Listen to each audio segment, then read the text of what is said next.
संविधान अमल में आया था उसके सेलिब्रेशन के कार्यक्रम में ही जनता के चुने हुए प्रतिनिधि को अपमानित किया जाता हो और सवाल पूछने पर नौकरशाह द्वारा चुने हुए प्रतिनिधि को जेल में डालने की बात की जाती हो, धमकी दी जाती हो। अध्यक्ष महोदय जी, हमारे संघ प्रदेश में प्रशासन की तानाशाही के चलते लोग आत्महत्या करने के लिए विवश हुए हैं। एक आदिवासी बस कंडक्टर व्यक्ति ने आत्महत्या की। एक गरीब आदिवासी प्रशासन से टूटते हुए अपने घर को बचाने के लिए अपने आप पर मिट्टी के तेल डालकर जलकर मर गया, पर दुखद है उसका घर नहीं बचा। वहां सरकारी अधिकारी एसएस बोया जी ने आत्महत्या की। वो सरकारी कर्मचारी जिग्नेश काछा जी ने आत्महत्या की। सामान्य जनता सरकारी कर्मचारी ही नहीं, हमारे प्रदेश के प्रशासन की वजह से हमारे इस सदन के अति वरिष्ठ सदस्य जो 7 बार चुनाव जीतकर आने वाले आदिवासी नेता मोहन भाई डेलकर जी ने भी प्रशासक की वजह से आत्महत्या की, जिसकी एफआईआर तक हुई है। ये प्रशासक, उनका प्रशासन अभी भी सुधर नहीं रहा है। अभी माननीय श्री उमेश भाई पटेल। अध्यक्ष महोदय जी, मैं महामहिम राष्ट्रपति जी के संबोधन पर अपने विचार साझा करने के लिए खड़ा हुआ हूं।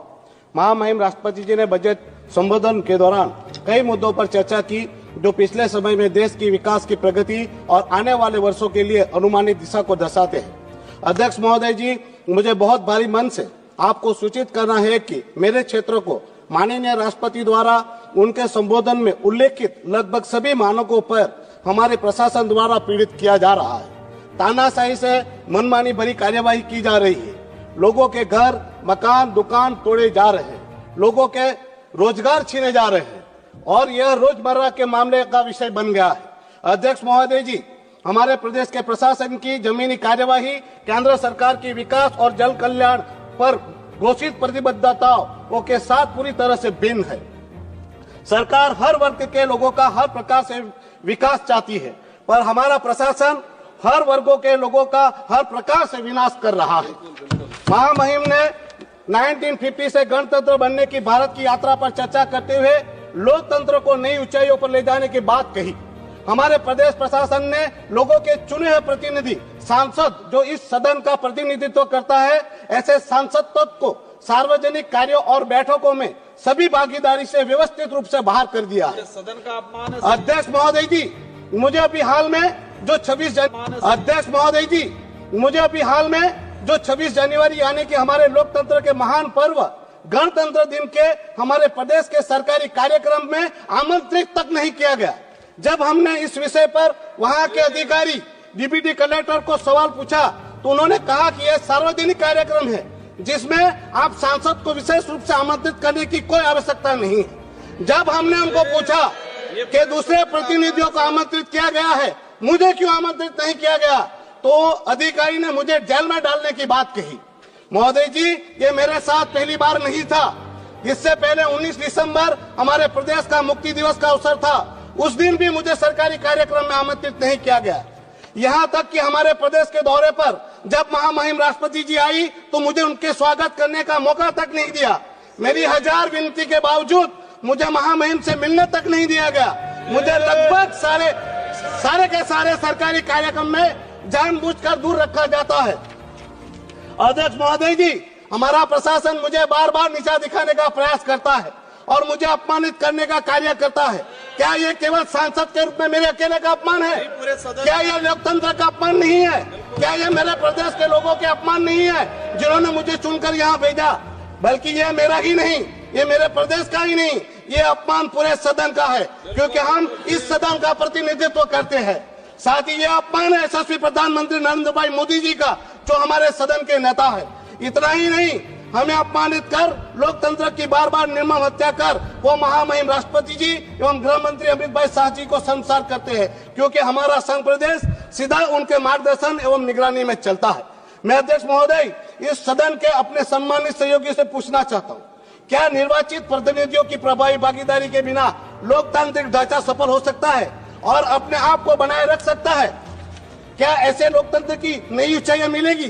क्या यह गणतंत्र है? जिस दिन संविधान अमल में आया था उसके सेलिब्रेशन के कार्यक्रम में ही जनता के चुने हुए प्रतिनिधि को अपमानित किया जाता हो और सवाल पूछने पर नौकरशाह द्वारा चुने हुए प्रतिनिधि को जेल में डालने की बात की जाती हो, धमकी दी जाती हो। अध्यक्ष महोदय जी, हमारे संघ प्रदेश में प्रशासन की तानाशाही के चलते लोग आत्महत्या करने के लिए विवश हुए हैं। एक आदिवासी बस कंडक्टर व्यक्ति ने आत्महत्या की। एक गरीब आदिवासी प्रशासन से टूटते हुए अपने घर को बचाने के लिए अपने आप पर मिट्टी के तेल डालकर जलकर मर गया, पर दुखद है उसका घर नहीं बचा। वहां सरकारी अधिकारी एसएस बोया जी ने आत्महत्या की। वो सरकारी कर्मचारी जिग्नेश काछा जी ने आत्महत्या की। सामान्य जनता सरकारी कर्मचारी ही नहीं, हमारे प्रदेश के प्रशासन की वजह से हमारे इस सदन के अति वरिष्ठ सदस्य जो 7-7 बार चुनाव जीतकर आने वाले आदिवासी नेता मोहन भाई डेलकर जी ने भी प्रशासक की वजह से आत्महत्या की, जिसकी एफआईआर तक हुई है। ये प्रशासक, उनका प्रशासन अभी भी सुधर नहीं रहा है। अभी की एक वारदात बताना चाहता हूँ। मेरे संसदीय क्षेत्र दीव की गांधीपुरा विस्तार में रहने वाली एक दलित एससी जाति की गरीब कल्पनाबेन बीका जादव की बात करना चाहूंगा। महोदय जी, कल्पनाबेन के परिवार द्वारा बनाए गए लीगल घर को खाली कर तोड़ने के लिए प्रशासन जोरदार जो दबाव बना रहा है। घर खाली न करने पर इस गरीब बहन और उनका भतीजा जो सरकारी विभाग में डेली बेसिस पर काम करते थे, उनको नौकरी से निकाल दिया गया। जब इस विषय पर लेकर कल्पना बहन कलेक्टर के पास गई और उन्होंने कहा, साहब आपने हमारी नौकरी छीन ली है, अब हमारा घर भी तोड़ देंगे तो हमें आत्महत्या करनी पड़ेगी। तो उस कलेक्टर ने उस आदिवासी बहन से कहा, मर जाओ, मेरा नाम लिख कर मर जाओ, मुझे कोई फर्क नहीं पड़ता, तुम्हारा घर टूट कर रहेगा। और ये लिखित में फरियाद की है। मैंने भी मंत्री जी को इस बात पर संज्ञान देने के लिए कहा है। लोकतंत्र की हत्या है यह महामहिम जिन्हें देश के गरीब लोगों को घर देने के सरकार के महान संकल्प से अवगत कराया, लेकिन हमारा प्रशासन लोगों के बने बनाए घरों को, मकानों को तोड़कर सरकार के महान संकल्प का सत्यानाश कर रहा है। महोदय जी, हमारा प्रशासन तो तानाशाही में किम जोन से भी ऊपर है। वो रात को सपना देखते हैं और सुबह तक हमारे प्रदेश का वो सपना कायदा बन जाता है। उसका कैसा रहेगा, वो दुकान कैसी बनेगी, दुकान का कलर कैसा बनेगा रहेगा, वो सब प्रशासन नक्की करता है।